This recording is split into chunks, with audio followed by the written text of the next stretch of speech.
جب کافر پر موت کا وقت قریب آتا ہے تو فرشتے ایک ٹاٹ پر جہنم کی چنگاریاں رکھ کر لاتے ہیں، جس کی وجہ سے اس کی روح شدید عذاب سے کھینچی جاتی ہے، اور کہا جاتا ہے اے نفس خبیث، مصیبت زدہ اور مقہور ہو کر اللہ تعالیٰ کے عذاب اور ذلت و رسوائی کی طرف نکل جا۔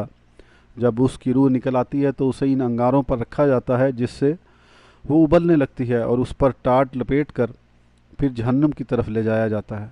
حضرت محمد بن کعب کرزی رضی اللہ عنہ سے مروی ہے، انہوں نے یہ فرمان الہی ترجمہ، یہاں تک کہ جب ان میں سے کسی ایک پر موت آئے تو وہ کہتا ہے اے میرے رب مجھے واپس لوٹا تاکہ میں نیک عمل کروں اس جگہ جسے میں چھوڑ آیا ہوں۔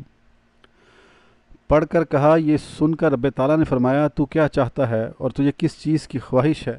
کیا تو اس لیے جانا چاہتا ہے تاکہ مال جمع کرے، درخت لگائے، عمارتیں بنائے اور نہریں کھدوائے؟